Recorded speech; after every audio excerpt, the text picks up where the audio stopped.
All right.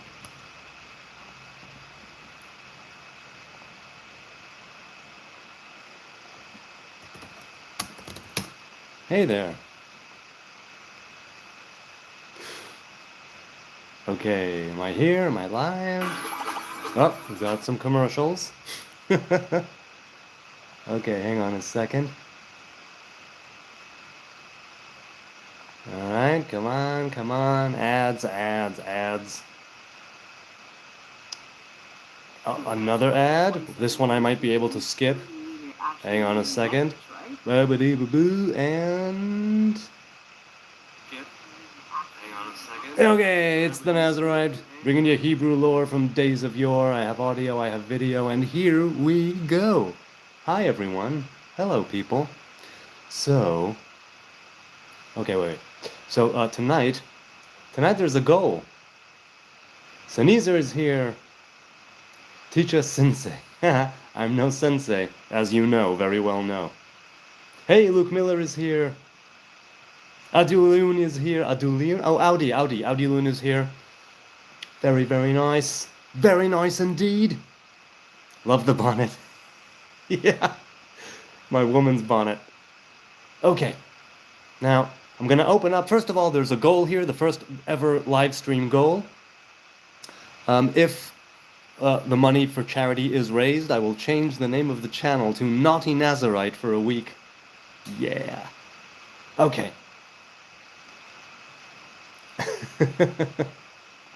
All right. Before that, Bazazao. Wait, were there any people who donated last time? I need to give a shout out, of course, of course. I don't think there were any super chats. I don't think there were any last night. Or was it yesterday in the morning? Whichever one it was. Hang on a second, I'll check. Let's see. Were there any yesterday? Monday, yes. Okay, so Michal Arnon and King Kalayugan, both of them donated yesterday. Thank you so much for donating to charity. Incidentally, I did a post about this just earlier today. I am past the threshold.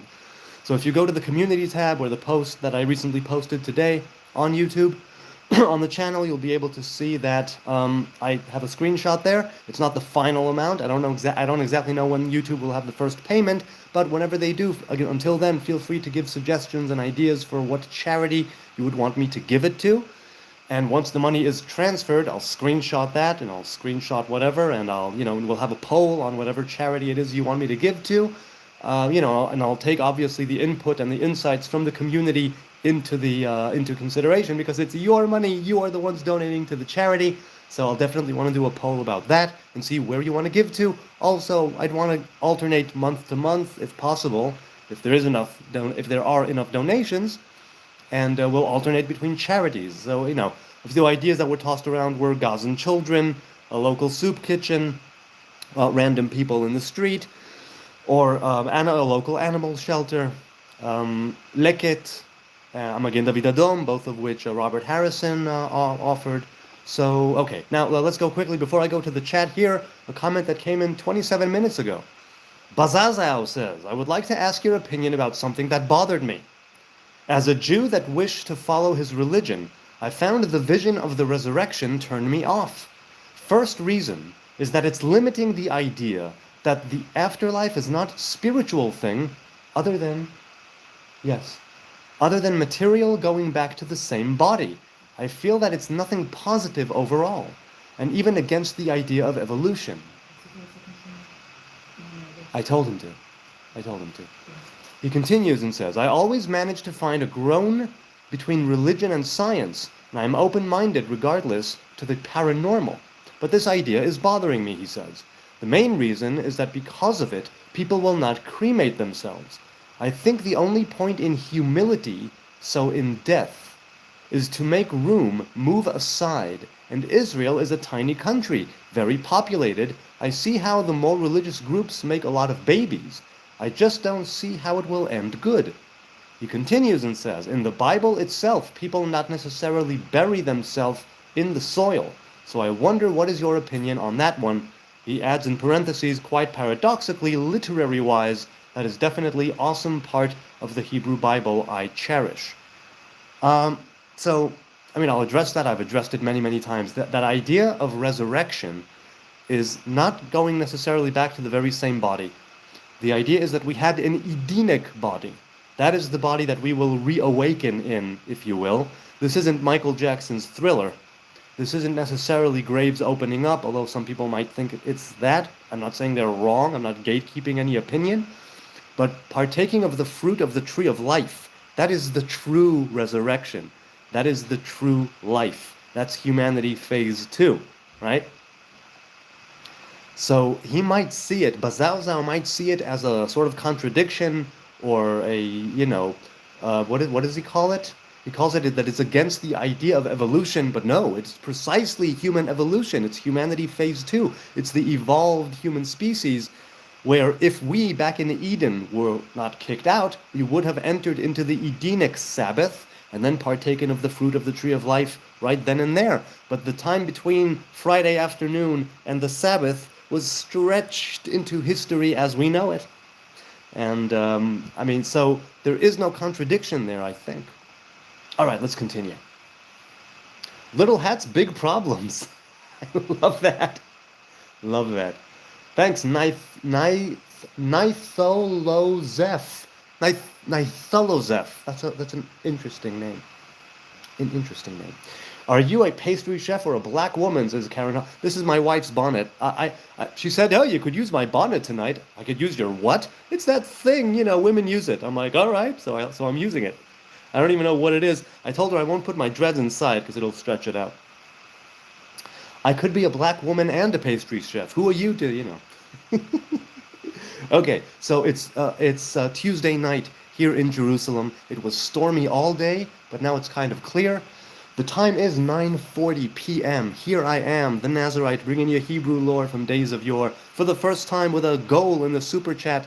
If you reach that goal, I will change the name from Hebrew Nazarite to Naughty Nazarite for the next 10 days. So, get cracking on that. All donations go to charity. And if you're interested, give to the channel and it will be cool. The goal is at least 10 super chats, 30 shekel yellow super chats, at least 10. That's the goal. Okay, let's continue. All right. Please answer my above questions, says Espiano. I'm looking. You might have to do it again. All right, so hey, Erica is here. Erica Kirk is on drugs is here. Who else is here? James Dillon is here. Shacky Howes is here. Young Brycey is here. I think you've been here before. Okay. What makes Jews disagree with Christians on Jesus? Always wondered. The thing that makes most Jews disagree is the fact that he wasn't ever considered a proper Messiah or king of the Jews. But I don't care about that part. What I care about, and others as well, is that he, by some Christians, is perceived as a God incarnate, a God in flesh, and that is a no-no according to Torah. So even if you say that he could have been king, even if you say that he could have been the anointed one, right? If only for a short period of time, the place where we really split, the Jews and the Christians, is on him being a God incarnate.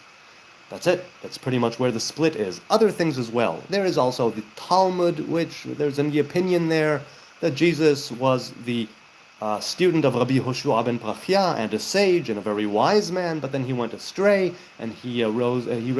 He had a sigil of the moon. He bowed down to it, and I'm thinking this was to keep people away from Christianity. But that's why many Jews don't go for JC. That's why. Okay. What does the 7-lamp menorah stand for? Jeremiah Cyril says. Well, the 7-lamp menorah, the 7-candle menorah. The 7-candle menorah existed in the temple and the tabernacle. In the first temple of Solomon, he had 12 of them. If I'm not mistaken, it was 12. What it symbolizes is the light, the divine light that comes from, right, the Hebrew faith and the Hebrew covenant and the temple in Jerusalem all over the world. And that's why there was one light there that would never go out until about 80 years before the temple the second temple, that is, was destroyed. Now, the lamp has 7 candles, and that corresponds with the 7 orifices of the human face, which is the eyes and the nostrils and the mouth and the ears. We have 7 holes here, corresponding with the 7 candles of the lamp, right, of the menorah. or the, what is it called, a candelabra, right? The golden candelabra. Also, unlike other artifacts of the tabernacle slash temple, it wasn't put together, it was chiseled from one block, right? So the menorah, right, the 7-candle menorah represents illumination, it represents consciousness. It was at the north end. It was at the north end, right? And the north is traditionally associated with, right? Hold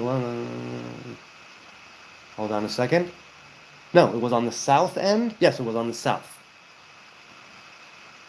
It was the table, the bread, right? The table of bread at the north, and the golden menorah in the south, and in between both of them, towards the middle, was the incense, the golden incense. Yes, the golden incense altar. So we have the light coming from the south, and that corresponds with chesed, that corresponds with the right hand. Have you ever seen the chamsa, right? The hand that's always giving? That's kind of what was that. That's kind of what that's about. But it basically represents wisdom and illumination. That's what it stands for. And it stands for the illumination and the wisdom that can exist in a person's face and in a person's mind, right? Because this is our highest place, right? As human beings, and we stand tall, and this is our top zone right here. And it says in Proverbs, is it Chochmat Adam Ta'ir Panav, that the wisdom of a person makes his face shine. So something like that. All right, let's continue.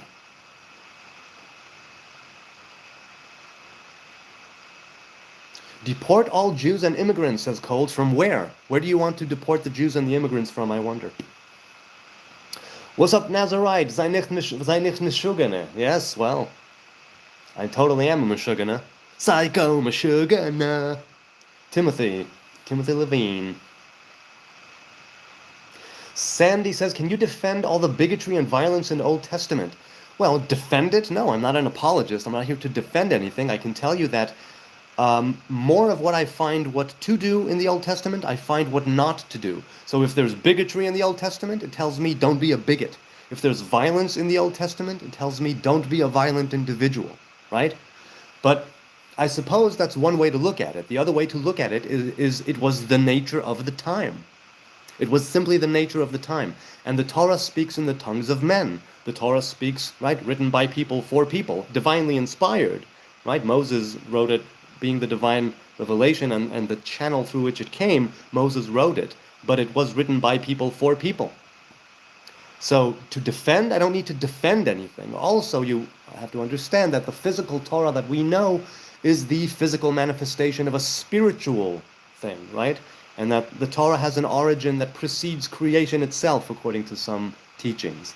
The idea is that by the time it comes down here to the physical world, it deals with the physical world. And if you read it at face value, there are many horrible and bigoted and violent and misogynistic things going on there, full of hatred and supremacy, because this is a world of knowledge of good and evil. If you're looking for the hateful, supremacist, awful ideas in the Torah and the New Testament, you'll find it there. If you look for the good and the righteous and the benevolent elements, you will find it there too. And then the question becomes, now what? What is it that you choose to put your focus on? What is it that you are pursuing? It's like, yes, all of that happened. We live in a world of knowledge of good and evil. The Torah was given by people to people who are good and evil in and of themselves, which means it had to speak of all of that, because we live in this world, and this Torah is a Torah of doing. It's a Torah of commandments. It's a Torah that you need to carry out, to walk with and talk with and struggle with, and so that's why.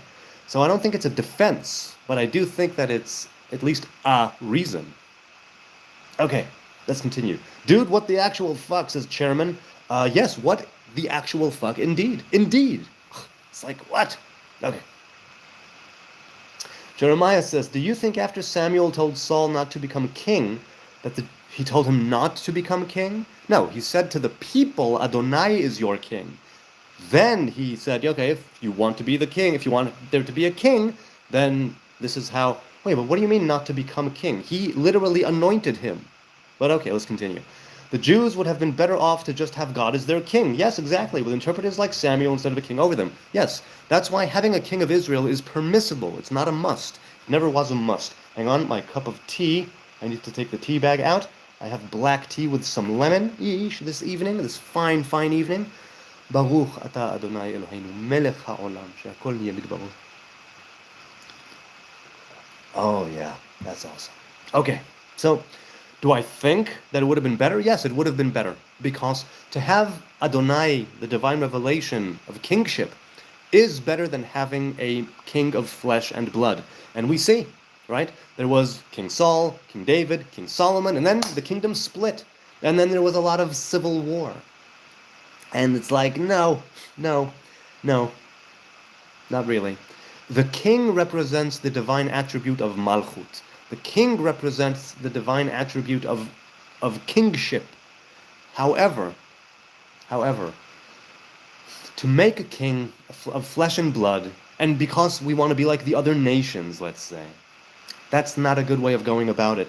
And while I do understand why they did it, I'm just saying they should have listened to Samuel. I think they should have. I really think they should have. Okay, let's continue. Did your God... Oh, I'm sorry, the chat just jumped. I'll try to find that again. Where is it? Where did it go? Oh, there. Selah says, did your God take a rest after he created sky and earth? No, God is a name, right? That's all divine revelation. So I don't know God. All I know is how God reveals himself to me. There was a part of the divine revelation that rested, if you will, although there is no toil or labor or rest or relaxation there. These are all physical terms, material terms, terms of flesh and blood and humanity, right? Used to convey a spiritual idea, just like the nose of God, finger of God, hand of God, eyes of God. There's no such thing. God has no physical form. It's not a corporeal God. That's not what we believe in. We believe that there is a divine revelation that we attribute to certain things because we are made in the image of God. We have a nose, we have fingers, we have hands, we have eyes, right? We have wrath, we have love, we have compassion, mercy, and grace.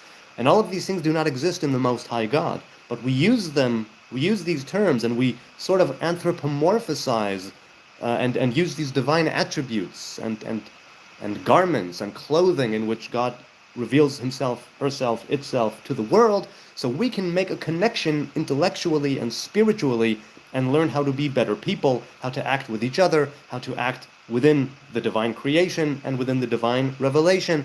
But none of these things exist. So, did God take a rest? If you're saying God, then yes, God took a rest. But not really. It's simply something that we can consider and say, oh, okay, there is a Sabbath, there is a covenant. It has to do with rest. It has to do with laboring. It has to do with knowing to take the time to chill, and it's all also a covenant. Does the Torah teach to ethnically cleanse indigenous people? Yes, it does, although not perpetually. When Joshua and the Israeli army showed up, there was a 13 or 14 war of conquest, and they wiped out the indigenous population and took over. That's when it was commanded. But at no other time was it commanded to ethnically cleanse indigenous people. That was the only time that it was a commandment. So the Torah teaches to do it, and then it's done in the book of Joshua, and then it does not teach it any longer, right? Then it basically teaches you, don't make war unless you're forced into it, right? Or, well, there's one other option, and it's not a very common one. I don't know if it ever really happened, where if the king of Israel does want to expand the territory of Israel, then they are allowed to make war. However, since it's not a war of defense, and it's not a war of occupation of the 7 nations in the time of Joshua, then the king must consult with the high priest and the Sanhedrin, if I'm not mistaken. I think it's both. I think he must consult with the high priest and with the Sanhedrin on whether or not to actually engage in this war of expansion, this war of conquest, simply in order to expand the kingdom. And I don't think that ever happened. I might be wrong, but I don't think there is even one instance in the Bible. First of all, Greater Israel never really came to pass. Second of all, I don't think, because right, Greater Israel is mentioned in different borders, and it's not even clear what Greater Israel was, not now and not then. And I don't think that there was ever a time when a king of Israel or Judah and Israel, right, unified or divided kingdom, I don't know if there was ever a time when a war of expansion, simply for the sake of expansion, took place. Those of you who know the Hebrew Bible better than me, let me know in the chat if you can, but I don't think that ever happened, but it is permissible if there is permission given. I don't think it was ever actually carried out. Okay, let's continue. Hey, Israeli here. Hey, Kraken, what are your thoughts about Gnosticism? I'm a fan in the sense of that, from what I've gathered, and it's a very narrow-minded thing, they don't deny nor affirm the existence of a God. They go more in a, show me proof, or there is no proof, but it's neither here nor there, and that it's humanistic in nature. I might be mistaken. You know what? Let me Google it really quick, and just for the 2 lines, centered on acquiring secret spiritual knowledge for salvation, believing the material world has created by lesser flawed deities. Okay. I don't know if this is the same Gnosticism. Distinct from material creator, contrasting with Christianity. So I don't know enough about Gnosticism to actually have an opinion. I'm sorry, is what I'm thinking of agnosticism, not Gnosticism? Is the G even pronounced? Yes, I think the G is pronounced. So I'm sorry. Kraken, I'm sorry. I can't actually answer you. I don't know enough about it. I was thinking of agnostic, perhaps. I think that's what I'm thinking about. Okay. Apple Tree. Hey, nice to see you again. Good to see you, Apple Tree. Take a rest means he gets tired. No, it's not a question of tired. It's a question of we being the image of God and emulating the divine, Saleh. That's the idea. All religions are dumb except Catholicism. I'm assuming he meant religions. Yes, all religions, including, I'm sure, Catholicism, have a dumb element to them because some of these things are man-made, or some of them might be divinely inspired, have a divine origin, and yet some parts of it are man-made, meaning that whatever is man-made within an organized religion has an element of dumb in it, because even if it comes from the highest high, by the time it reaches here, by the time it shows up here in the world, into human beings of flesh and blood, there is a sort of element of dumbness to it because we are dumb creatures in one way or another. So, yeah.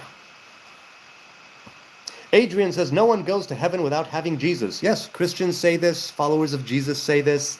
I think no, because I don't follow Jesus. So that would be my reason. Yeah. I am clipping you and making you famous on Rumble. I don't know what Rumble is, but by all means, clip whatever you want. Go for it. I have returned, says support staff. Well, it's a good thing. I needed a support staff. What are your thoughts on child marriage, says Shiro or Shiro. My thoughts are that if a child is a child, right, can't consent, then you must have consent for marriage. This is also Hebrew law. Right? Ein ha'isha mitkadeshet ela mida'ata. A woman is not sanctified, but by her own will, let's say. So there needs to be consent. And if there is no consent, the marriage is null and void. So my thoughts on child marriage is that it's not a good thing. Team JY says, Gnosticism founded by the Jews, the demiurge Yaldabaoth was created by Sophia, that's the goddess of wisdom, right? What that means is the mortal life was created by wisdom. Ah, see, I got it right. Okay, so I don't know enough about it. So I can't really give my opinion on it, unfortunately. I'm ignorant of so many things, and that's one of them. Israel is made by Rothschild, says Chechen. I disagree, even though the Rothschilds, right, the Rothschilds did have a lot to do with acquiring land and with right resources to build up that land. I don't think it was made by the Rothschilds. Now, some people, there's this big conspiracy theory, right, regarding the Rothschild family, what's going on, what did go on. I don't even know the half of it. And again, some conspiracy theories turned out to be true over the course of history. So who am I to say, nah, it's a bunch of crap? I have no idea, truly, how much the Rothschilds influenced behind the scenes, and, and the different deals that were going on, shady deals, clear web and dark web deals. I have no idea. Apple Tree says, Talmud teaches them to grape babies. So, see, once again, you are mistaken. Bringing that as a parameter of halacha does not make it a permissible act. It means that the halacha is from A to Z. Those are the parameters. That doesn't make it permissible.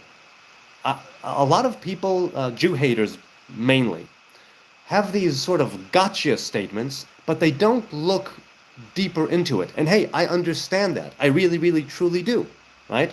Just like I could cite the hadith that says that at the end of days there will be a time when the Muslims will wage war upon the Yahud, right, the Jews, and a Jew will be hiding behind a rock, and the rock will cry out, "O Muslim, O servant of God, there is a Jew behind me, come and kill him."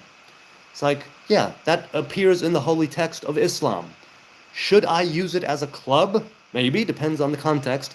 But it's like you take an extreme case that's in a debate, in this case of the Talmud, that's about the parameters of a halacha, in order to show that Jews rape babies. That doesn't correlate. There's no correlation there. I don't think. It definitely doesn't teach, because the Talmud is where halacha is derived from, true, but not all halacha is in the Talmud, in the sense that not everything that is written there is actual law. There's legend and myth and folklore there as well, and different tidbits and pieces of wisdom that don't necessarily have to do with practical halacha, with rabbinic law. So it's discussions spanning hundreds of years, and the 3-year-old thing is indeed something that was brought down later in halacha, and the halachic parameter is, yes, from 3 years old. It doesn't mean that halacha or Torah or Talmud condone raping or marrying or having intercourse with a 3-year-old. You kind of miss the point. Now, it's very easy to point at the Talmud and pick and choose. I do it all the time, with every holy text that I encounter, right? I pick and choose what I want. I'm a cherry picker, so I understand where you're coming from. However, I will say that there is more to it. It's more nuanced than just, oh, they rape babies. If you show me actual evidence, I'll give you even more than that. In the halacha that someone brought up the other day, where it speaks of a 3-year-old Samaritan girl and a 9-year-old Hebrew boy, it's like, okay, if you show me an actual case where a 9-year-old Hebrew child, a Hebrew male, had sexual intercourse with a 3-year-old Samaritan female, right? Then I would say, okay, definitely, sure. But no, these are simply parameters of halacha. It's not necessarily how it went down. And again, in the very same way that there are halachas for owning slaves. Does that mean you should own slaves? No, it means if you're gonna own slaves according to the Torah, this is how you do it. There are also laws for divorce. Does that mean that you need to get divorced because there are laws and halachas to do with divorce? No, it means if you are going to get divorced, here are the parameters and how it's done. But simply throwing that out and using it as a gotcha, maybe it works on some people, not with me.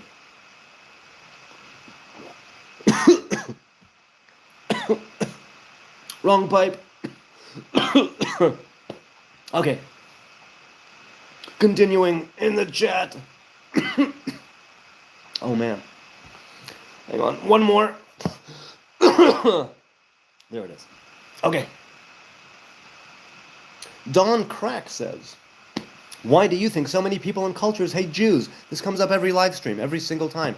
So, two things. First of all, we are different. By definition, we are different. People single us out. They pick and choose whatever difference, and then they zero in on that. Second of all, some people consider Jews to be the conscience of the world because we brought in the Ten Commandments and the Bible and so on, and billions of people now anchor their faith in that very Bible, even if they don't follow it. They understand that there was a covenant there that pre-existed and predated them. So, Jews, to some degree, act as the OG of God being in the world. Not to say that they were the first religion, the first faith, the first spiritual movement, not at all. But to the billions of people of Islam and Christianity, we are the OGs, we are the old gangsta people of the book. So that's why. Let's see. Do you think God still speaks through prophets like Samuel even today? Jeremiah asks. Yes. However, the spirit of prophecy was taken away, or rather, not taken away, but given in the Hebrew people to children and fools, they say in the language of our sages, which might mean neurodivergent people, might mean people who are downright not right in the head. I don't know what fools means right then and there. Halakhically speaking, it means people who are not in their right mind, but that's subjective. So the spirit of prophecy is making a comeback.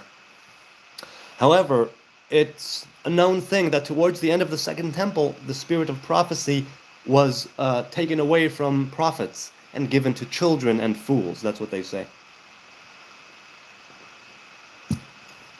Okay.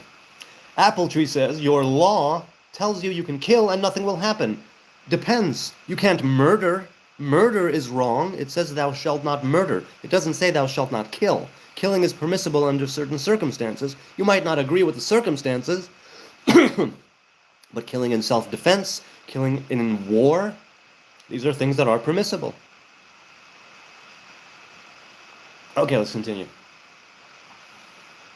What is your body count? Asks Quake. 1. I married my first girlfriend. I met her when I was 16, so my body count is 1, and I hope to go to my grave still with that body count of 1. So yeah. Let's continue. Semitic tribes, says Don Crack, were not Jews per se. How can you say that Judaism started it all? I didn't say that they started it all. I say some people consider the Jews to be the beginning of some sort of great movement because we have the Hebrews, and we have the Christians, and then we have the Muslims. The three major, I'm leaving Baha'i and Rasta outside of it for now. The billions of people in the world, billions of people follow Islam, billions of people follow Christianity, right? Both of them together, I mean. And they claim that Judaism started it all, and that we are the people of the book, and that's all I meant. Okay, let's continue. Dirty Jew, says Erickson. Oh, I'm sorry, it just jumped. Yes, I am indeed a dirty Jew. I'm a nasty, nasty, dirty Jew. Okay. Matthew, what kind of guitar do you have? Propose you edit your live title to Q&A A2Q squared, Q cubed. Q cubed, I like that. What kind of guitar do I have? So we have a couple of classical guitars here and a Fender Strat, but I don't play the electric. I play the classical guitar. At some point, I'd like to get either another, because I have one that's my kid's, and I have another one that's my woman's, and the Stratocaster is also my woman's guitar. But I want to get my own guitar. I haven't had a guitar of my own in a few years. I had 2 guitars in my life, 2 classical guitars, and I played them until they were disintegrating and breaking apart, and I haven't had one since. So I need to buy one, like a very cheap one that I can just, play and strum and take it places. Shave for fuck's sake. No, I don't think so, but I appreciate it. Yavuz says, can you tell us about Theodor Herzl? What's your opinion about him? Well, my opinion. I haven't read the biography, and it's been a long time since I went sort of deeply or on the surface into him and his look. Here's what I have to say about Theodor Herzl. He had a dream. Fair enough, right? He had a dream. A state, not Israel necessarily, not a state of Israel in the British, what was the British Mandate, what was under the rule of the Ottoman Empire, what was the Holy Land, not necessarily there. Just a place for the Jews to be, a homeland. And that's a good thing. However, whoa, look at that.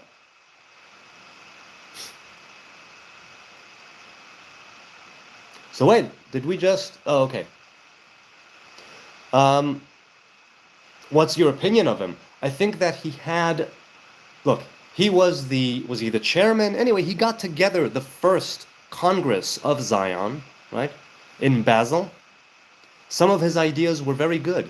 He wasn't a man of religion. He wasn't a man of faith. But he had a vision of Alt Neuland, right? A new old land. He had that vision. So wait, I'm sorry. Let's investigate 311. So wait, $100? $100. Am I seeing this correctly? $100 from user SW3VZ7BR6X. Investigate 311. 311? I'm just going to Google that real quick and see if there's anything that comes up. Investigate 311. What is 311 known for? No. That's... No. The 311 campaign. Okay. Investigate 311 was created by Eric Andre, a citizen of the Order of Mankind. This encourages citizens of the Order of Godhood to look into the death of Waluigi and many other things that occurred on the day of 3/11/1404. 1404. Such events led to the capture and torture on live television of the completely unrelated band 311. What am I reading here right now?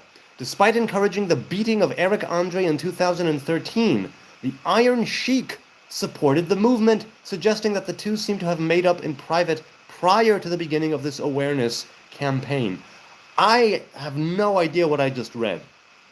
Can someone explain to me what I just read? What does it mean, investigate 311? Somebody tell me. I have no idea what that means. So, user SW3, I thank you for the donation. All of the donations do go to charity. I don't know if you can rescind donations or not, because I have never given on YouTube, because I don't have anything connected, no monetary wallet or whatever.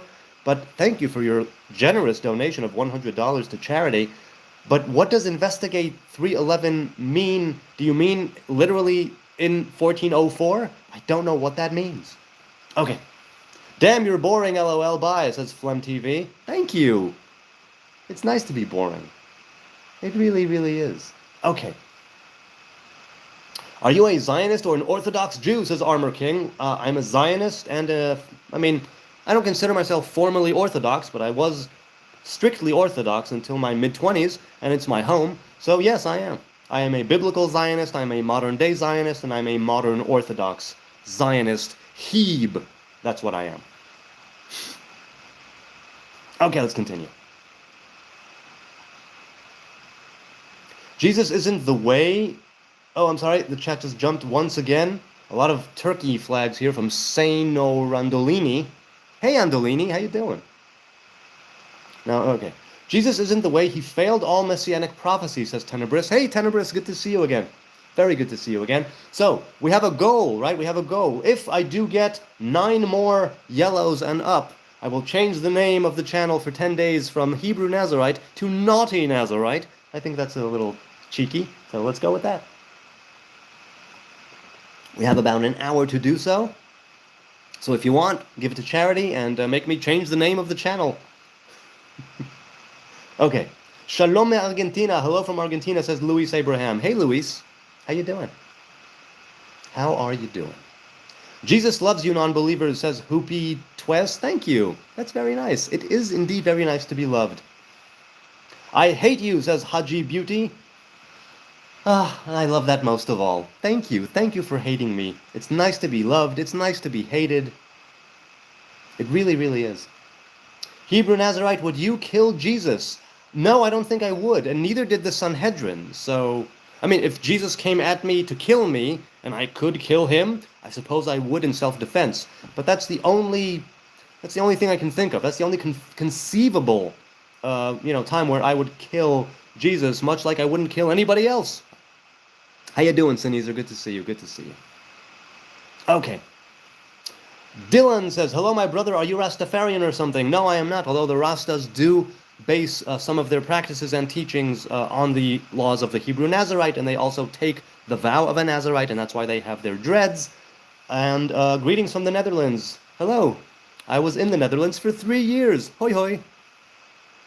Hoe heet jij? Dylan? Okay.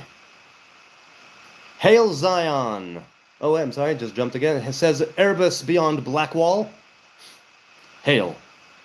If a prophet went to Jerusalem and prophesies, would he make it out alive? Matthew asks, there have been many people who came to Jerusalem and prophesied over the years, and some of them were killed back in, the old days, but there hasn't been a prophet killed in Jerusalem for a really, really long time. So I'm thinking, no, if you come now and prophesy in Jerusalem, you will not be killed. Some people might say that you suffer from Jerusalem syndrome. That's an actual syndrome. You can look it up. But, no. Master Maria says, why you think Judaism is the right religion? I don't think in terms of right or wrong. I think in terms of that it's right for me. It doesn't have to be right for anybody but me. So why? Because I've done some investigating in previous years, And I've come to the conclusion, and again, it might be that I'm simply ignorant and uneducated, but still I came to the current conclusion, and it has stuck with me for a long time now, that for me, the Hebrew path is the path for me because I am a Hebrew man, and it fits my life like a glove. So that's why. That's what I think. I mean, and that's what I'm going with. That's why I think it's right for me. But it doesn't have to be right for anybody or everybody else. Okay. Wait, was there something else? From 1 to 10, how is that hair, how the hair smells, asks Tony. The hair smells pretty good. I take care of it. I keep it clean, so it doesn't smell. Of course, if I get it covered in something, it would smell. All right. Which oil you put in hair? I use, right now, what am I using? Rosemary or argan? I take the shampoo, right, and I put essential oils in it. So sometimes I use peppermint, and sometimes I use rosemary, and sometimes I use argan. Those are my go-to 3. Sometimes if I have a couple because sometimes I'll wait till I use one and then use another. So if I have a couple, I'll sometimes put some of them together, a few drops of this, a few drops of that. That's the oil that I use in my hair. I also use a vegan shampoo that has essential oils in it. I'm sure it's a very minuscule amount, but it does anyway. So Nezer, man, I answer you. I would not kill Jesus, but if he came at me and I was forced to, maybe I would. How to become a Jew if not Hebrew? Well, the Jews and the Hebrews are the same thing. Hebrews are the entire people. Jews are the remnants of the kingdom of Judea, or Judah, right? The kingdom of Judah who lived in Judea. That's why I use Hebrew and I use Jew less, even though it is the same thing nowadays, right? People who carry on the Hebrew covenant, people who keep the Torah and the commandments, you can call them Jews, you can call them Hebrews, you can call them Israelites. It's basically the same thing, or refers to the same thing by and large. Now, people make a big stink over blood and ancestry and skin color and melanin content, but I don't do that, so I treat them all the same. Excalibur is here again. Nice to see you. Did you ever end up reading about the USS Liberty and the Apollo affair? No, it's still on my list. I have a list of things that I need to do, and that's it. Also, reacting to a few videos, doing a reaction video is also on my list. I mean, what I mean is, I did read a paragraph or two right after the live stream, but I didn't go in depth. And so if I'm going to address it, I'd rather learn more about it. So I did, but I didn't. Also, thanks for taking the time to respond to my comments on your vid about USSR. My vid about the USSR? I don't recall a video about the USSR, but okay. I mean, I address every comment that is addressed to me, so that's how that goes. All right. Are you from Israel, man? Greetings from Italy. Oh, the chat jumped yet again. Gabriel Erfaina. That's a nice name. Greetings from Italy. Greetings to you. Yes, I am from Israel. I am in Jerusalem. What's going on with the underground news in New York, says Johnny Keith. I have no idea, Johnny. I'm not in New York. I have plenty of family there, but I'm not in New York myself. Let's continue. Eldarud says, what do you think should be done about Palestinians? They should live with us in peace. That's what should be done. They should lay down their arms and stop attacking Israel, and we could make a peace deal. They're largely descended from Canaanites, Samaritans, and Jews who converted. That is disputed. That is debatable. Truly it is. And many of the last names that Palestinians have actually associate them with areas around Israel and not Israel. The current cruelty seems to contradict Tikkun Olam Shalom. So look, this idea of Tikkun Olam, the idea of Tikkun Olam, wait, is that the kid? No, okay. So the idea of Tikkun Olam, that's something that I think everybody is shooting for, but it can arrive through suffering, and it can arrive through war and death. Through love. It can arrive through suffering, and it can arrive through love, right? Through death, or through life, through benevolence or malevolence. Tikkun Olam happens one way or another. What are you basing that on when you say that they are largely descended from Canaanites, Samaritans, and Jews who converted? You making a bottle? Thank you. Okay, let's continue. Oh. What should be done about them? There should be peace. That's what should be done. That's what I think should be done. I think they should stop attacking Israel, and then we should have a peace deal. That's it. What else can we do? We keep fighting? That's pointless. Really, really pointless. This guy is delusional. You're damn right I'm delusional. Of course I'm delusional. Okay. Apple Tree says, see how he lies. Palestinians have no guns. They have nuclear that they've stolen for us. Why you people lie all... They have no guns. What are you, crazy? They literally used rifles and guns after the Oslo Accords, guns and that we supplied them with. And that other, right? We supplied them with munitions, the Palestinian police, and a very short time afterwards, those very guns and rifles and munitions were used against us to attack us. So don't give me that crap. That is literally crap. There are tons. The terrorist groups have tons of munitions and tons of rockets and missiles. Do they have as much as the IDF? No. But Hamas, Fatah, Al-Aqsa Brigade, Hezbollah, they have plenty. They have plenty. Israel hitting back its enemies is tikkun olam. Hey, Bazazao, I started off this live stream by addressing your question. So, yeah, check that out if you want.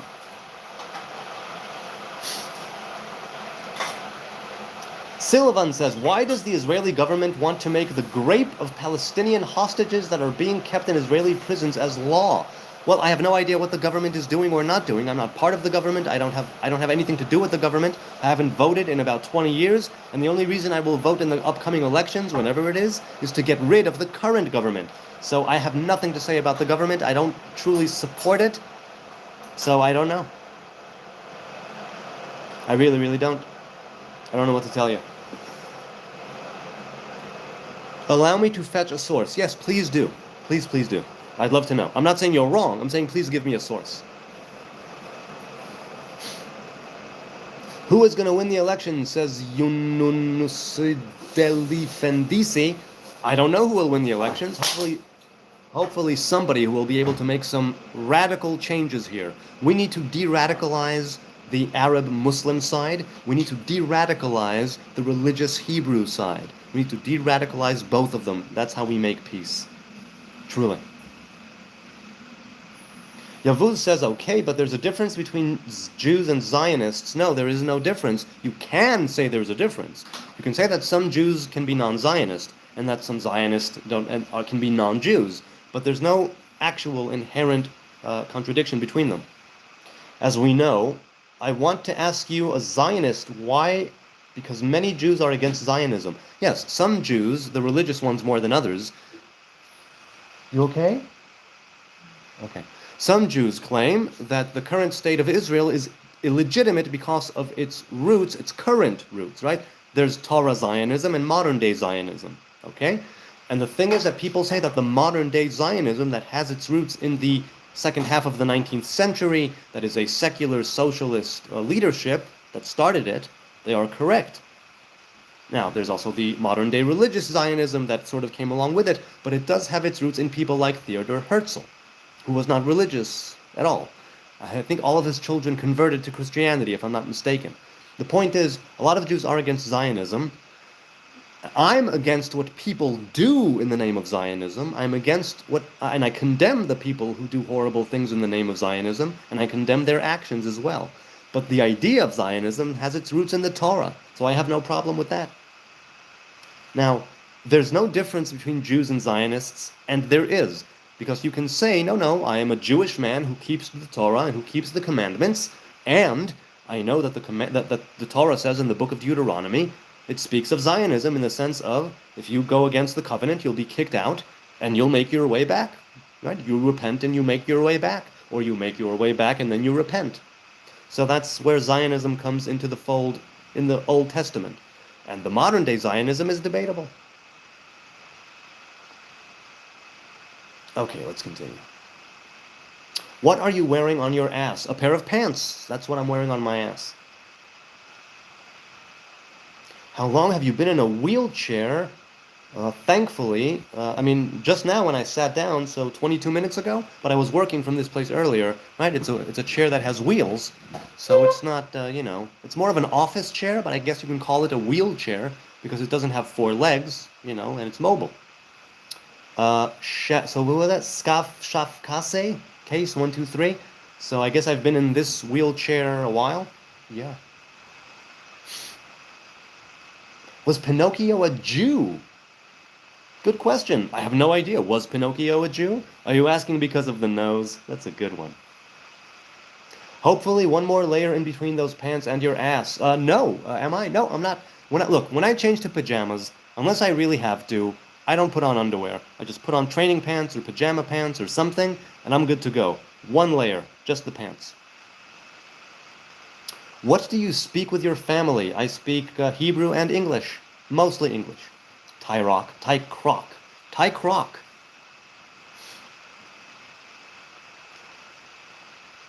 Ty Croc says, can you stand up? Yes, I could. What happened on October 7th, says Erda Sullivan. Well, Hamas attacked. Presumably, they attacked, and they thought that they would get support from others, but it didn't happen. They slaughtered just over 1,200 people, I suppose, kidnapped 200 and something people, and made their way back to Gaza. Why is religion relevant here, Jake R. Kumar asks. Religion is relevant because even though it has a lot of faults, it's also a path and a discipline that one can follow. That's why I consider religion to be of importance. It doesn't mean that every single element and facet of organized religion is important. It means that for somebody to take the yoke and the burden of religion, especially in youth, and walk with it and go with it and gain wisdom and experience from it, that has merit. It doesn't mean walk blindly. It doesn't mean follow clergy. It means follow a path, adopt a discipline, carry on a burden, right? Take on the yoke of something that's meaningful, right? They say that the meaning of life is to give life meaning. Religion is one of those things that can give life meaning in the individual sense and in the sense of community, which is why religion is relevant. Now, you could argue over certain parts of religion. You could argue over certain religions as such, that they are more relevant than others, they are more moral or more culturally relevant, but definitely religion is still relevant, Jake, in my opinion. Yeah. Who started Hamas? Hamas is an offshoot, Silver Droplet, of the Muslim Brotherhood, and I'm pretty sure was it in Egypt? It was started by Sheikh Ahmed Yassin, and who was the second guy? Two people formed Hamas. Sheikh Ahmed Yassin and, what was his name? I don't remember the other guy's name. I don't remember. Urda says, was there a stand-down order? See, that's something that I'm grappling with, and we might never ever know. Because it seems that Hamas's fighters infiltrated too easily. And it seems that the level of alertness was taken down shortly before. Or rather, the level of alertness was not put on high, even though there were signs indicating something was going to happen. They say that the lower level soldiery was telling the higher ups, right, their brass, their commanders, that something was going to go down. And they took it to their higher ups, and at some point there was a decision of, nope, it's just a training drill, they're just organizing, nothing's going to happen. There was this conception that Hamas was kept at bay for whatever reason. And I truly have no idea what went down. I don't think I will ever actually know what happened there. There are many theories about what is it. Oh wait, I gotta mute the phone a second. There. There are many theories, right, about what happened there. People are saying that Israel's brass and government, the higher ups, I mean, right, let it happen in order to justify the war, right, and Iran and Syria and Lebanon and everything going on there in Gaza. In order to do that, right, they sacrificed these people in order to wage like a regional war. I find that hard to believe, not because I follow the government blindly nor the army. I simply find it hard to believe because I just find it hard to believe. No such thing, I think, has ever occurred on such a scale. Now, some conspiracies turn out to be true over the course of time, like I said. And should that be the case, I could not be more deeply ashamed than I will be on that day if that ever comes to light. And that's actually what happened. That's horrible, horrible. On the other hand, I'm reminded, right, of the enigma, right? When the Brits cracked the Nazi German code, they deliberately let certain ships and submarines or whatever be attacked, because if they would have saved those people here and there and there and there and there, the Germans would have known that something was up and they would have changed the code. And so they sacrificed certain people, and they had to make an awful, awful choice of which boats, submarines, or ships do we let slide and which do we let get hit. And it was a terrible decision to make. I know I couldn't make it. How the hell are you supposed to make that decision? How many people's lives would you be willing to sacrifice in order to secure peace and security for generations, let's say? Let's say that would be the outcome, that might be the outcome. Real peace and real security, is that worth 1,300, 1,200 lives? Is it worth all of the lives of the innocent Gazans who are dying? Is it? I don't know. It's like the hippy-dippy part of me says, hell no, it's not even worth it. It's not worth it. But the part of me that thinks sort of with the part of me that's been living here all my life and that has seen enough war and enough bloodshed and enough terrorism says, you know what, what happened happened. I don't know what will go down, but if there's peace and prosperity and security to the region, maybe in some twisted, sick, demented way, that way that went down was the best possible thing. I don't really think that, but that's the other part of my head. It's impossible for me to know what went down there. And I shudder at the thought of people giving the soldiers the stand-down order. It's just, I can't even imagine it. I really, really can't. It's an awful thing to do. Okay, let's continue going in the chat. I'm getting all depressed here. Okay, let's continue. Okay, oh, you know what? All right, there's only 2 minutes left. 2 minutes left to reach the goal. We are at only 1 out of 10, so the goal will be missed, but the money was raised.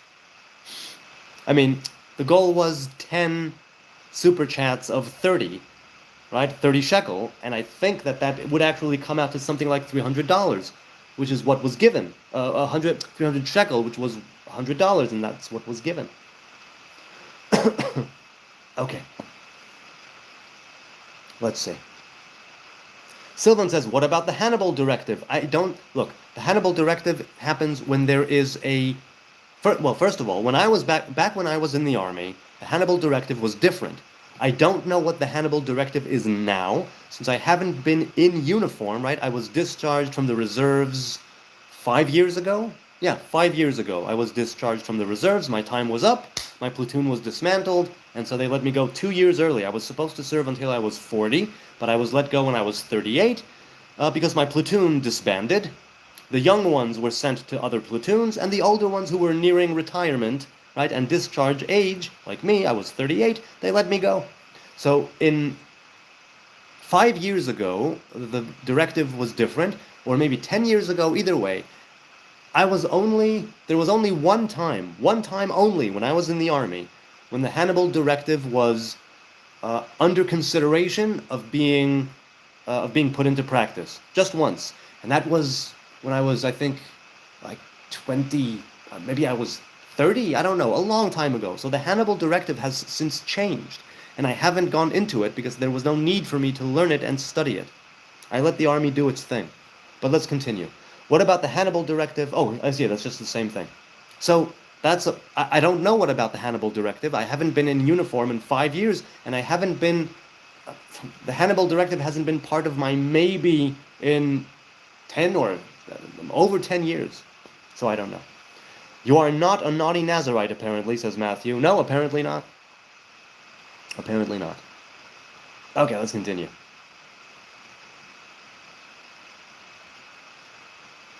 Let's see.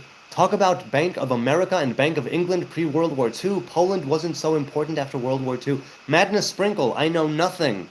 I know nothing. I'm ignorant of the role that Bank of America and Bank of England played pre-World War II. So please enlighten me, tell me, teach me. K. Smith says, in your opinion, what would be a good compromise to the current Israel-Palestine conflict? An end of the war would be a good compromise. They were offered, the Palestinian leadership, the corrupt warmongering Palestinian leadership, not the people, the leadership, and the terrorist organizations rejected every single peace deal. So a good compromise, and you used a key term here, compromise. They were offered a ton, all of Gaza, if I'm not mistaken, a ton of the West Bank, East Jerusalem as their capital. And still they said no. All or nothing. They said no. So they decided to continue with the way of the sword. They decided to continue to wage war because they will not compromise. They will not compromise. Now you could make the argument that previously it was the Jews that would not compromise, but we did accept the partition plan of the UN. We do also have a claim to this land, insofar as a human being could have one, right? And I'm not saying kick everyone out. By all means, the Palestinians were here. There were Jewish Palestinians and Muslim Palestinians and Christian Palestinians living under the British Mandate of Palestine. There was a Arab-Muslim presence here before, right, in the Ottoman Empire and way before, Crusaders, right, and before that, the Kingdom of Judah. All of that. And this land has been conquered and reconquered so many times. A presence has been kept here for over 1,000 years of the Muslims and the Christians and the Jews. So it's like the land belongs to the Creator. The land belongs to the Creator. So compromise is the key thing here. That's the key term. Did you ever let your Jufro grow? Well, I think I'm doing that right now, really. Nationalist says, long live Israel, the Zionist dream. You Christians think you're winning. We killed your dog, Jesus. See, I don't really dig that. I do dig long live Israel, the Zionist dream, but I think the true dream of Zion is not a violent one. I think the true dream is that we simply have a state of our own, a sovereignty, right, that we rule, and we can keep, and we can do our own thing, and let the world do its thing, right? We don't want everybody to become Jews. We don't want to control the world. We're not looking to proselytize and conquer. We simply want to do our own thing. Follow Christ, you have been played by your government, says Spoken Truth. I doubt it, Spoken Truth. I doubt it. I don't doubt that I've been played by the government. Definitely, I'm just a lowly citizen. But regarding following Christ, I'm pretty sure that that's not where I was played by the government. I'm pretty sure, but I might be wrong. I might be wrong. Surely, says Jake, the word of God has to be perfect for that argument not to be wishy-washy. God is supposed to be greater than us. Surely they can produce doctrine that doesn't require debate. So again, I don't know God. All I know is how God reveals himself to me. And that means the divine revelation. And the revelation here in this world is one of good and of evil. The revelation here, by the time it comes down here to this world, is fragmented and disintegrated. And consider that the first time that God is mentioned in the Torah is Elohim, which is the plural of Eloha, which is God or deity. So even the very first mention of a divine name is one of plurality and duality, because the Torah is here in this world in its written form, by people, written by people, for people to keep in this world. And so the duality is baked right in. We are aiming for a singularity, aiming from the branching out and the fragmenting to go back to our shared root of all humanity in Eden and all that. However, God is supposed to be greater than us. If you say that, go right ahead. I don't know God. Maybe you do. I know that there is a divine revelation that is greater than others. There's a divine revelation that is higher than other revelations. But all I have to go on is the way that I relate to the Most High and to the attributes of God. I don't know God. God is the creator, untouchable, unfathomable, unknowable, unthinkable. Cannot. No connection there. I can connect with the garments that God clothes herself in. Clark Kent says, are you good enough for heaven? Time will tell. I have no idea. What does it mean to be good enough for heaven? In the Hebrew faith, heaven is not an end goal. In the Hebrew faith, heaven is a waiting room. There's a lower Eden and a higher Eden. It's a whole thing. But heaven is not the end goal, not in the least. Ever lied or stolen before? Yes, not in a very long time, but yes. Ever lusted, hated anyone before? Lusted, definitely. I'm a very sexual creature. Hated anyone before? Maybe, but not in a very long time. I try not to harbor any hatred. All right. Sneezer, what's up with you? Why are you spamming? I don't think I've ever seen you act like this. You lack knowledge, unfortunately. It's sad. Hey, there's more of what I don't know than what I do know. So I definitely not. I do definitely not know most things. I'm very ignorant. I'm uneducated. I'm not a learned man, right? I'm not a rabbi or a scholar or a sage or an academic or researcher of any kind. So to lack knowledge, knowledge is something that I seek to expand and have more of, and that's why part of why I do this. So if you're saying that it's unfortunately sad, okay, help me then. Give me the knowledge that I so sorely lack. Alecto says, is it possible for a commoner to follow the path of Hebrew people and be accepted? What do you think I am? You think I'm above the common, you think I'm above anyone else? You think I'm levitating above anybody? I'm an Am Haaretz. I'm a person of the land. That's what I am. That's all I am.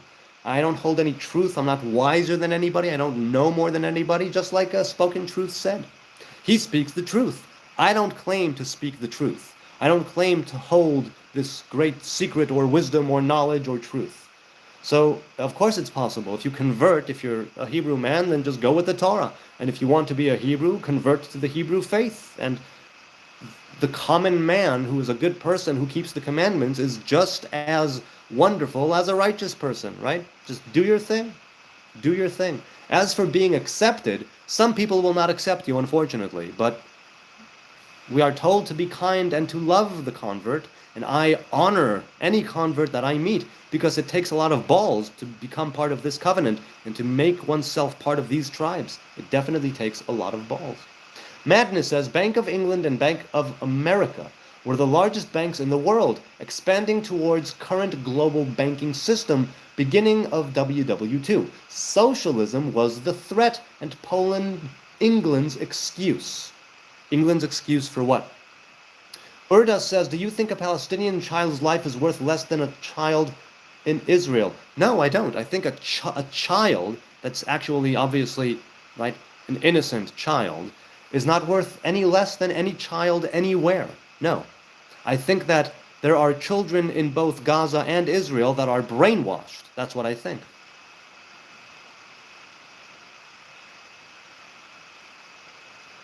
Okay.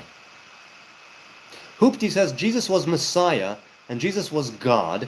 When you realize this, you will find truth and the Holy Spirit will fill your life. So I'll acquiesce to the maybe he was Messiah, but he's not God. We have no God incarnate. That's simply how it goes. In the Hebrew faith, there is no God incarnate. And why on earth would I think that one child's life is more important than another child's life? That is absurd. Eldar says, one thing to remember about the peace deal under Ehud Barak is that it didn't offer all of West Bank and preserved Israeli control over air borders, space, military. Okay, so again, we are talking about a compromise. We are talking about baby steps towards peace. What we are getting now day in and day out is militant terrorist attacks. So what, are we going to make peace with that? Make peace with people who want to slaughter our throats, drive us all into the sea, kill every last man, woman, and child in Israel? We're going to make peace with them, really? No, peace is made in such ways. Compromise, building bridges, okay? Finding common ground. Truly, what is it that people were expecting? I wonder. For Israel just to bend over, spread its cheeks, and take it? No, that's not the way this goes. It's not the way it goes. Not for us, not for any other sovereign nation ever. Ever. There were many, many peace deals. They rejected them one after the other. One after the other. And there's no excuse for that. There's no excuse for rejecting the amount of peace deals that they rejected and not making a counter offer that's not all or nothing. There's that means that they don't want peace. That means that they want to string along the world, playing the victim. I know people say Jews love playing the victim. Okay. Right now they are playing the victim just because we have an army, and if they had an army, believe me, we would not be here, right? If we were the terrorist groups, they would come down on us with everything they've got and eradicate us, annihilate us, smash our head on a rock, our collective head, right? That's what they want to do. And they've shown this. I have my eyes open. They have shown that this is what they want. They want everything to be Muslim here, and that means to eradicate the state of Israel. That's pretty much it. Okay. It's worth noting, he says, that the goal of the PLO was a binational secular state for both peoples. What? Maybe its stated goal was that, but they made no move for that. The Oslo Accords gave them that opportunity, and mere months or weeks, no, I think it was months, after that, the Intifada broke out, all hell broke loose. No, I disagree with you on general principle. That was not, maybe it was their stated goal, but it wasn't de facto what happened. Citizenship for Jews, obviously unacceptable to Zionists, but it's not genocidal. If you're saying that the goal was binational, then the Oslo Accords would have been implemented. You, sir, are mistaken. I'm not arguing with you, maybe it was their stated goals. But that is bullshit, because if they actually wanted it, they would have implemented it, and they did not, sir. They did not. So no. Eldrad, I love what you're saying. I'm learning from you. We're engaging, and I love a good civil discourse. It's part of why I do this. And I appreciate your engagement. Please, don't leave. Keep talking. But that right there is wrong. It may have been their stated goal, but they did not want liberty for Palestine. They wanted to eradicate the Jews. Okay? And if they wanted truly to liberate Palestine, they would have gone to Egypt and to Jordan, and they would have said, from 1948 to 1967, any time during those near 20 years, they could have said, hey, you, establish a Palestinian state in the West Bank of the Jordan. Hey, you, establish a Palestinian state in Gaza. They didn't. They didn't. And Egypt and Jordan had the chance. They didn't do a thing. Where was the PLO then? I wonder. But no, that didn't happen then. Okay. Kat says, what about rabbi owning pornography websites? Is this how God chosen acts? First of all, I don't go for that chosen crap. I say that we were selected for a certain task and other nations were selected for other tasks. So I don't go for that chosen thing. I think it reeks of supremacy. It reeks of arrogance, pride, and vanity, or the shade thereof. So what rabbi owns pornography websites? Please give me a proper source, and I'll say, okay, apparently it's that rabbi. I have no idea of what rabbi owns pornography websites. I know certain Jews own pornography websites because they are Jews and they're into business and industry, and the porn industry is billions and billions and billions of dollars. So that's why they would do that. But I don't know of a rabbi that owns a pornography website, or websites, plural. So please, again, tell me. I'm interested. There's a few things to note. First, Arafat's PLO did advocate for Palestinian nationhood in federation with Jordan, but the kingdom refused the PLO, and later they fought. Yes, they fought, because Jordan didn't want to do it either. Funny, I don't see any Palestinians attacking them. You know why? Because when they did, Jordan cracked down on them hard in the Black September. They really cracked down hard. How many people were killed in Black September? I don't remember right now. A ton. Yes, Uprit, free Palestine from Hamas. Agreed. Because I was lagged. Oh, I'm sorry, that was Sneezer. Sneezer, I'm sorry, man. I don't know what's up with you this evening.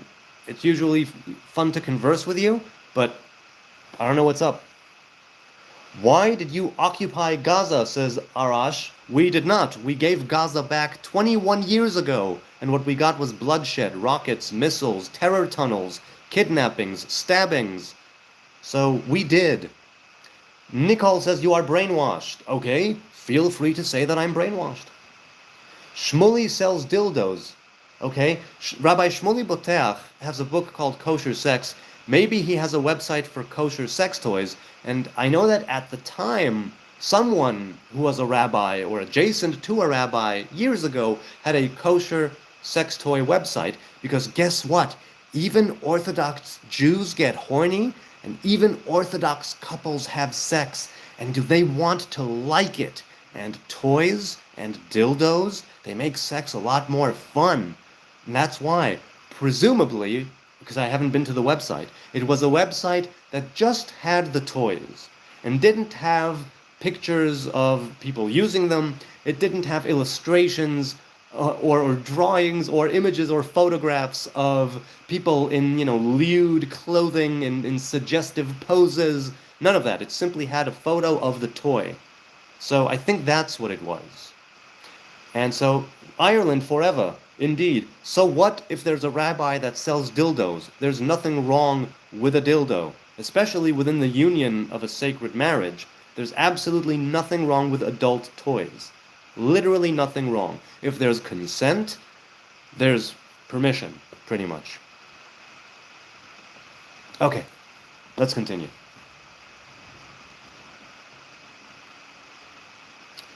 Nugherfer, is it true you have sex with a sheet in between? It's something I heard. No, this is a myth. The one time that this is actually brought up, is it the Mishnah? I think it's the Talmud.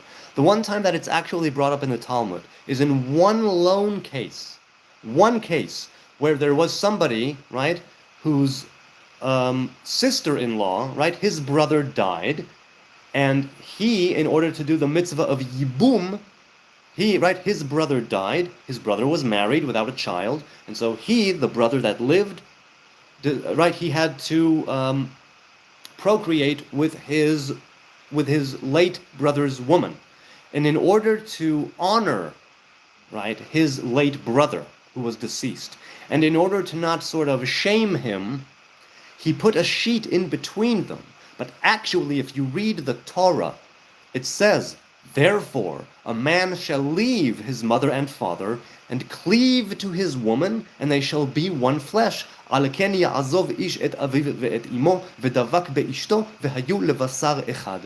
is the verse in Genesis.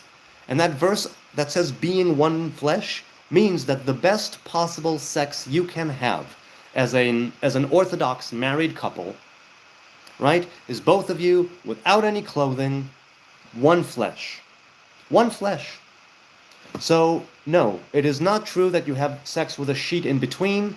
That would be not a great way to have sex, unless it's one of your kinks, oh, let's do it with a sheet, oh yeah, right, a sheet with a hole inside of it. Unless that's your kink, and I'm not kink shaming, but no. It's this myth that has been perpetrated for centuries and centuries that Orthodox Jews have sex with a sheet with a hole. That is crap. That has its origins in one time that somebody, an individual, did it to honor his late brother, and that's why. But tons of people think this. It's unbelievable. Unbelievable that people still think this. So, Nughofer, I hope I'm not, I'm not saying there's nothing against you, but it's unbelievable that people still are perpetuating this myth. I love it. I love it that it's still going on. Okay, let's continue. You love your mommy too much, says Madness. I do love my mommy. She's a wonderful woman, and I give her a lot of thanks. Yes, indeed. Let's continue. This isn't David speaking, but a satanic man, says Spoken Truth. Yes, I am indeed a satanic man. Satan means adversary, right? So to be satanic means to be adversarial.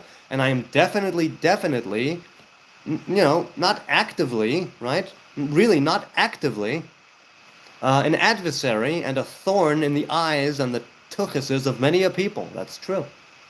That's true. I am. Okay, let's see. Heard it on a TV show. Yes, obviously you'd hear it on TV and you'd read it in I don't know what, but it's a myth. Definitely a myth. What do you think of Muslims, say Craig Rodbar? I think that the Muslims over here, I've met very good ones, and I've met ones that were trying to kill me. So, it's give and take. I take it on a case-by-case basis. How many dreads do you have, asks Robert Harrison. Just a few, because they've congoed up over the years. So it depends. Do you consider this to be one? Right, over here it's one. Or do you consider it to be 1, 2, 3, 4, 5, 6, 7, 8, 9. I don't know. So it depends on you. You can look at the hair and decide how many dreads there are. I don't know. I really don't. RDR says, good evening, your hat. Yes, indeed. Your ignorance transcends the intellectual, says Hoopy Twist. Yes, I agree. How many times am I going to have to say this? I am ignorant. I'm not telling anybody to listen to me, to follow me, to do what I say, to do as I do. None of it. I'm here conversing with people. This is a dialogue that we are having here. I am not a preacher. I'm not a teacher. I'm not a rabbi. None of it. I'm just a simple dumbass in the Middle East with a phone. That's all I am. That's it. That's literally it. This is a channel dedicated to discussing faith, spirituality, religion, self-development, and apparently Jesus and Palestine on the regular, though it's not in the channel's description. It's what goes on here all the time. And because I am a fan of discussion and free speech, I don't ban anybody, I don't kick anybody out, I don't have any timeouts, nothing. It's just go. Go and shoot your shot, say what you want. So as for my ignorance transcending the intellectual, obviously, because there's more of what I don't know than what I do know. And what I do know is highly subjective. And I was born into a faith. And I've been indoctrinated in the ways of modern Orthodox Judaism. So obviously, isn't that a given that I'm an ignorant person? The thing is that I'm trying to rid myself of ignorance. I'm trying to gain more knowledge in the course of my life and break the bonds of the indoctrination. That's why I pick and choose. That's why I'm a cherry picker. That's why I'm a man of cafeteria faith, a man of cafeteria halacha, a man of cafeteria religion. I pick and choose everything and I make no apologies. That's what it is. Super chat came in. Let's read that. From Marvin BBS, who gave $10. Thank you for your donation. It all goes to charity. So by all means, keep donating to the channel if you wish. Super chats, super thanks, super stickers, watch an ad. And we just passed the threshold yesterday. So at some point in the next month, I think I'll get paid. I don't know how long it will take. And then I'll make a poll, and you can tell me which charity or organization you want me to give to. Leave a comment on the post that I did today on whatever charity or organization or random dude in the streets of Zion you'd want me to give to. What made you choose the career that you have now, says Hayami. Well, I've always been a writer. That's what I do for a living. I'm a writer, and I've been a writer from a very, very young age. So it wasn't a choice. The choice was thrust on me from a very young age. I have to write. I must express myself, right? I'm a wordsmith, you know, words, it's what I do, writing, it's what I love to do. I'm a man of words. They are my play, they are my passion, as George Carlin said. That's what it is. I love words. So there was no choice. Not really. How does one wash dreads, my brother? Asks, what is it, Jared or Yared? Okay. The way to wash dreads is to shampoo them. That's the scalp, right? And then your dreads will be healthy. And if you want to wash them, you can do it with a regular conditioner. If you're in the first year and a half or 2 years, don't, because that causes the knots to miss each other and to untangle. Now, if you want to go with the baking soda, apple cider vinegar rinse route, which is more natural, I suppose, and, you know, sort of chemical and natural, you can do that as well instead of some industrial, mass-produced product. But you need to find your own ratio of apple cider vinegar to baking soda. You need to do, right, it's baking soda, and then you put that on the scalp, and then it's apple cider vinegar as a conditioner. So to wash dreads, there are different ways. Nowadays I do it with a vegan shampoo and conditioner. But, right, I shampoo once every week and a half or 2 weeks, and I condition once every 4 to 6 weeks. But there was a long time, a few years, where I did the baking soda apple cider vinegar rinse, and I enjoyed that. But it caused a little bit. I could not get the ratio right. I couldn't get it proper, you know, down to a T. So I abandoned that. What are your thoughts on marijuana? Oh wait, the chat just jumped. I don't know who said that. Let's see. Hang on a second. I missed it. Okay. I missed it. Sorry. Maybe ask again, because I want to give you credit, whoever said it. Like without undoing your dreads. No, you can't undo these. These are natural organic dreadlocks. You can't undo them, I think. I mean, maybe. Maybe. All right. Pettis says, I've been to Palestine. They were all lovely people. I don't think they want you all gone. I think most people just want peace and to live peacefully. Perhaps our governments are manipulative. Well, look, definitely the leadership and the government is manipulative. Definitely, without a doubt. However, I will say that the problem is that the peaceful majority in Israel are highly vocal. They protest. They try to change things. The peaceful majority in Palestine is irrelevant because they don't protest and they're not doing a thing to take down the murderous terrorist regime. So you're going to say, oh, but most of the Palestinians are peace-loving, innocent people. Okay, then they need to do something. You can't have it both ways. You can't say, I'm a peace-loving and innocent, non-combatant Palestinian that just wants to, raise a family and work and provide and build a home and live a good life and pursue righteousness and, in my own simple way. You can, and also say, and I support Hamas 100%, those Jews should die. It's like, you can't have it both ways, and that's the problem. If there is indeed a majority of peaceful Palestinians, then why do all the polls show complete support or near complete support for Hamas, right, in Gaza, for the Palestinian Authority in the West Bank that govern them? Why is that? You would think that they wouldn't. You would think that the polls would show something else. And so you can say, oh, no, they are ruled with an iron fist by Hamas, which they are. They are ruled with an iron fist by the Palestinian Authority. Maybe, I don't know. And then in that case, why isn't the world intervening? No, the world just wants to point the finger of blame at Israel, and oh, you're the aggressor, you're the Goliath, oh, David will take you down, oh, you are, occupying colonial settler Zionist pig dogs. It's like, okay, but what about what's going on there? If most of the people there truly want peace, then they would not be, first of all, they would not have voted Hamas in. Second of all, they would not have been supporting Hamas for over 20 years. And even before Hamas was the actual authority in Gaza, they have been around since way decades ago, right? Decades. They started off as a social movement, right? And a sort of charity movement with a militant wing, and in the course of history, over the course of time, I think the militant wing overtook the social element, right, and the charitable element of Hamas, unless you count giving money to terrorists' families and to Shaheed families' charity, and maybe they should, maybe we should.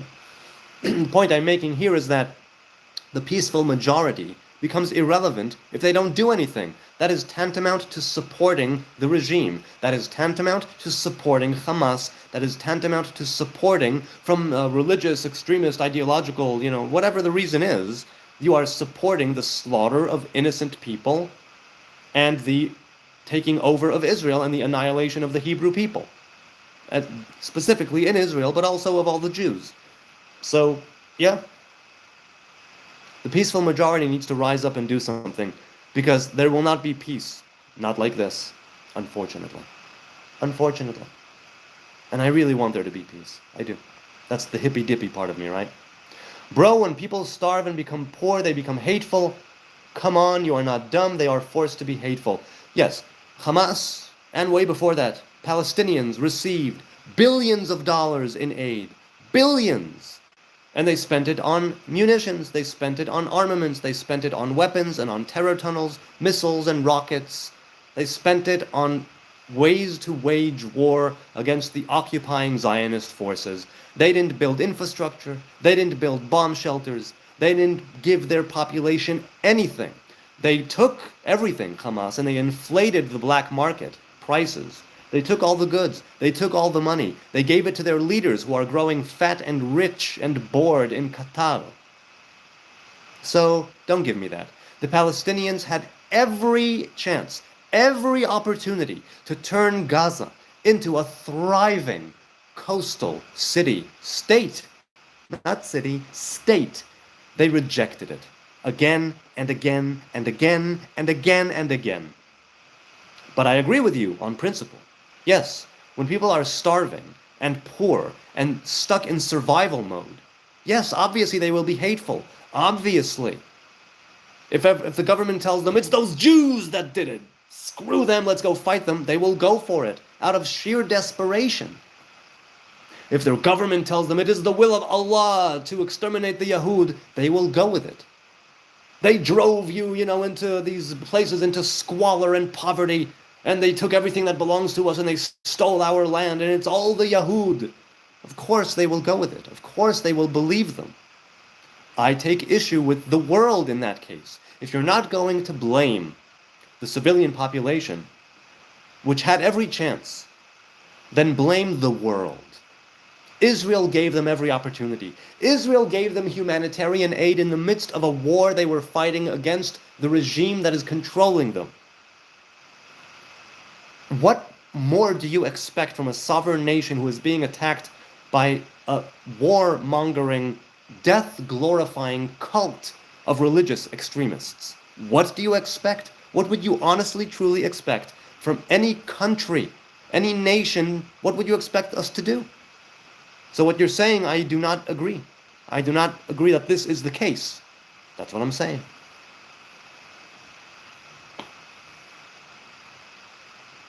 I think also you're underestimating, Eldra says, the degree of Israeli involvement in Gaza prior to October 7th. No, I am not. I know the involvement we had there in the 80s and the 70s, in the 80s.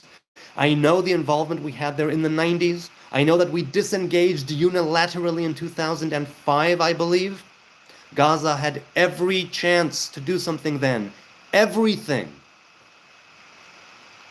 1,000 Palestinian kids were killed by Israel each year. Okay, can you give me the stat for Israeli kids? Can you?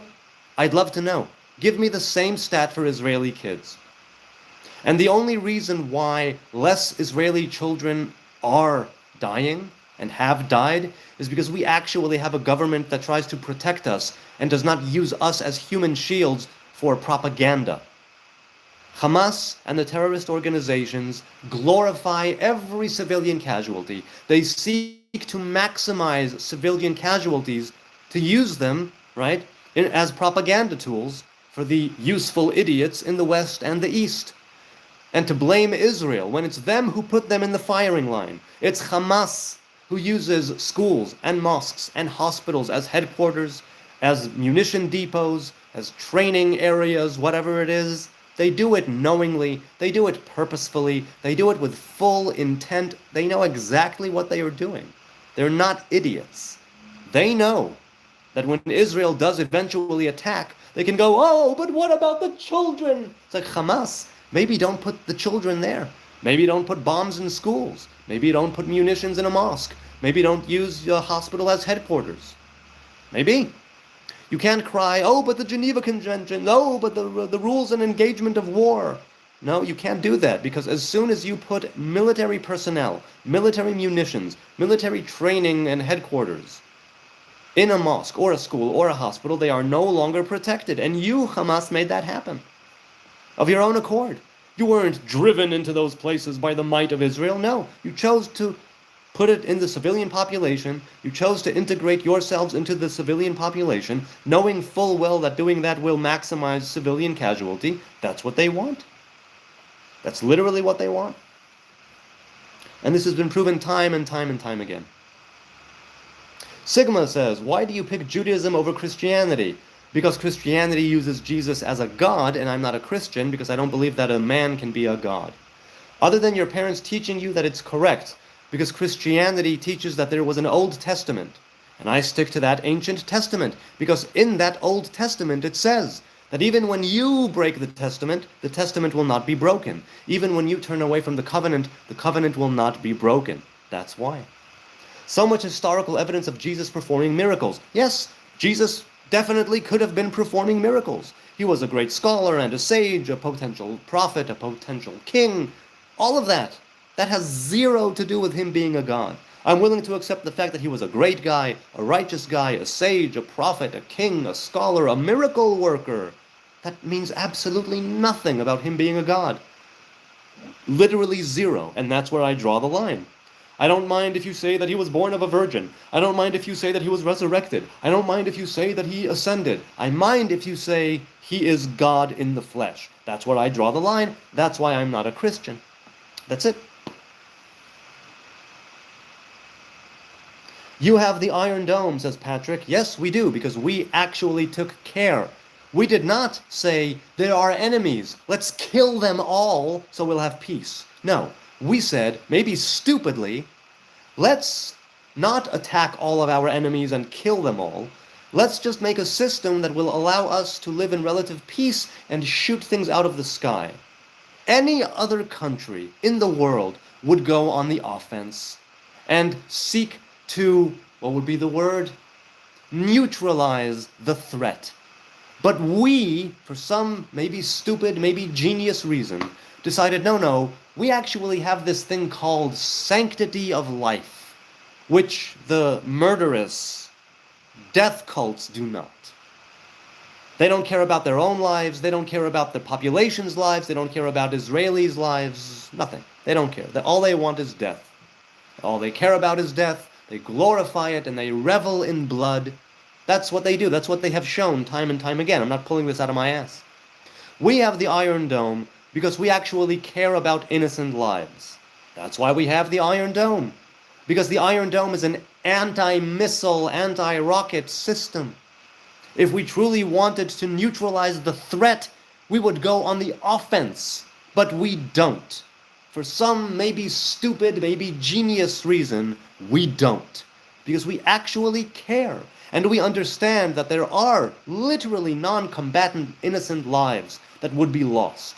That is why we had that's why we dropped leaflets. That's why Israel, the army, the government dropped leaflets, sent text messages, to say, we're about to attack here, evacuate. What other country would have done that? What other country would drop pseudo-bombs that make a noise but don't actually explode to warn people before they drop actual bombs on a structure? Who does that? This is and was the practice of the IDF. Now, the IDF is not perfect. The government is not perfect. Israel makes mistakes. The government, the army, they are run by men and women, and they make mistakes. And sometimes they do things that are illegitimate, illegal, immoral. I hope that those things are rooted out of the system. Truly. But the standard has been a double, triple, quadruple standard for Israel since forever. The world, right? Israel is not allowed to win a war. Israel is not allowed to actually wage war and win it. Or wage war at all. People are expecting us to bend over and take it. That's not going to happen. Patrick says, where do you learn to do apartheid? There is no apartheid in Israel. Literally. 2 million, 1.5 million or 2 million Israeli Arabs that have the same blue ID that I have. Regular citizens. I see them every day. I work with them. Okay? And I see them in industry. I see them in in entertainment. I see them in our courts, in our hospitals, in our schools. So what are you talking about? I see Arabic everywhere I go. I have a few Arab villages that are around me right here. I get along with them just fine. I stay out of their business and they stay out of my business, usually because that's the way it goes. They want to distance themselves and not be fraternizing with what they consider or are taught is the enemy. But you know what? Give us a few kids who have not been brainwashed yet, a few Arab kids and a few Jewish kids, and give them a soccer ball, you will see all that melt away and disappear. And I've seen this happen. Eldrad said, far more civilians have been killed in Gaza in a shorter period than Russia has killed in Ukraine in total. That is false. That is not true. That is definitely not true. I heard the numbers recently, and that's not true. At least from the numbers I've heard. Much larger war. Israel has not been sanctioned. Russia has. Again, double standard. Russia is allowed to invade Ukraine even though it said it wouldn't, and nobody does a thing. But when the Jews are fighting a defensive war against a terrorist organization that wants to annihilate them, oh, those Jews, well, sorry. Nope, not buying it. I'm willing to buy the idea that the IDF has certain practices that are illegal, immoral, go against international law. I disagree with those, and they need to be uprooted. On that we can agree. But really, I don't agree with that. I don't think the numbers add up at all to what you just said. Nor do I think that the double standard is. I don't think the double standard is legit. I think it's simply because we are the state of Israel, simply because we are Hebrews, and that's it. USA fully supports Israel, says Sigma Boy. Yeah, and some people take issue with that, especially those Americans who say that it should be America first and that America should cut off all of the financing to Israel, even though a lot of it goes back to America because we use all the money to buy American weapons and munitions and whatnot, and from what I've understood, a lot of jobs are kept afloat because of the industry that Israel is supporting. But okay. Patrick says, and you called children terrorists. When did I call children terrorists? I actually called children innocent victims. You blew their families up, dickhead. Okay, maybe it's because Hamas were hiding in those homes knowingly. Maybe it's because families were taking hostages from Hamas and from other people who weren't Hamas and who just took hostages back to Gaza, right? People who were non-combatants who invaded and took hostages. So don't call me a dickhead. Maybe if Hamas and the Palestinians would not be attacking Israel, Israel would not be forced to retaliate. Do you understand what disengagement means? It means we do not engage. That's what happened in 2005. I thought it was a terrible idea, but I supported it because I said, you know what? One last hurrah. Let's give it the absolute best shot. Let's, with all of the sorrow and the pain, and many, many thousands of Hebrews were uprooted from their homes, taken away, kicking and screaming and shouting and crying. And we gave it back to the Palestinians. What did they do? They elected Hamas and turned it into another Terrorsville. Congratulations. Well done, Palestine. Well done. What do you want me to say? You want to call me a dickhead? Yes, I'm definitely a dickhead. Definitely with this hat. Huh? Okay, now I'm a lot more of a dickhead. The thing is this. Blowing up families is not on the IDF agenda. Fighting the enemy is. If the enemy insists on putting itself in the civilian populations and in homes and mosques and schools and hospitals to maximize civilian casualty, don't be surprised when the civilian casualties are maximized. Don't be surprised. And don't point the finger at the IDF and at Israel. Point the finger at Hamas. Point the finger at all of the terrorist organizations, because you can't have it both ways. You can't say that they are moral, just, righteous freedom fighters. Oh! And also say, oh yeah, but they put children, women in the front line and non-combatants, and they put their, their crap in mosques and hospitals and schools and private homes. So which one is it? Which one is it? You got to choose. Okay. Kant says Israel didn't even exist before WW2. Yes, as a nation state, a modern day state, you're absolutely correct. Of course, as a state, a national state of Israel, it did not. It existed as a kingdom several times, and it existed before there was a kingdom. It existed as a sovereign sort of 12 tribes zone after Joshua conquered it 3,500 years ago. The fuck are you talking about? You even know the Balfour Declaration? Yes, the Balfour Declaration of 1917 was the British seeing Jews receiving a home in a favorable way. They had a favor, right? They said, we see favor in the Jews having a home.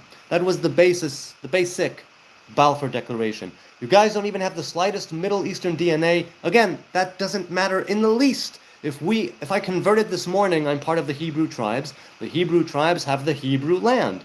Right now, it seems that the Hebrew land is this land, the land of Israel, the land that was formerly the British Mandate of Palestine. Where is the proof you were 2,000 years ago? There was always a Jewish presence maintained in this land. From every exile, from every expulsion from here, there was a Jewish presence that remained, however minute and minuscule. There always was. The proof literally is in the earth. You always find, you know what? You said 2,000 years ago? That is exactly where there are finding proof of that all the time. Had you said 4 or 5,000 years ago, I would say, you know what? I don't think there's much, if any, proof of that. 2,000 years ago? Are you crazy? There's tons of proof. Look at the archaeological evidence. Look at the historical evidence. Look at the Accords. Look at the Titus Gate in Rome. What is the Roman soldier carrying? He is carrying the 7-candled menorah. That's literally there in Rome. Babylon famously burned down the first temple in 500 and something BC or so. Rome famously burned down the second temple in 70 AD. That's almost 2,000 years ago. What the fuck am I on about? The fuck are you on about? Come on, at least give me something, Kant. Give me something. But what you're saying is ridiculous. Truly ridiculous. Okay, let's continue. The old Yishuv remained in Palestine the whole time. That's exactly right. Now again, I'm not saying that the land of Judah, the kingdom of Judah and Judea belong to the Jews. The land belongs to the Creator. End of story. What I'm saying is that I want to live here with my brothers. I want to live here with my cousins, okay, with the Edomites and with the Ishmaelites, with the Christians and with the Muslims, and with the Rastas and with the Baha'i and with the Hindus and with the Shintos and whoever else is here. I want to live with them in peace. That is what I would like most of all, because peace is the thing that holds the most blessing than anything else. That's what our sages say. There is no vessel that holds a blessing more than peace. So even if it's only a means to an end, or I don't know what, we need peace. We need peace like we need oxygen. All right, let's continue.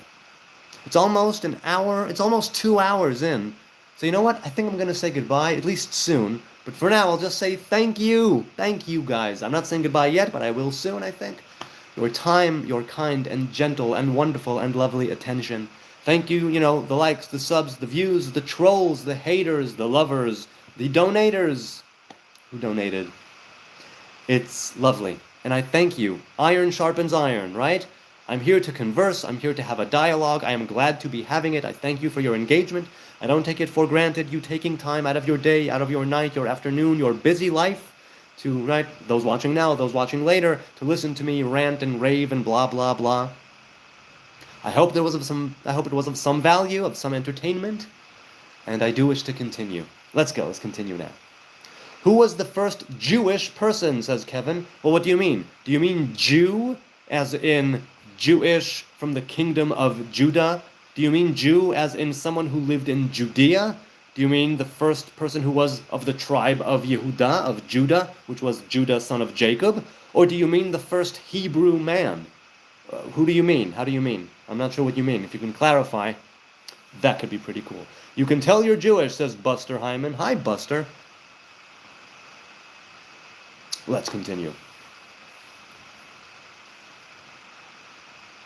Eldrad said, it has been a great pleasure to encounter your channel. I shall visit your next stream.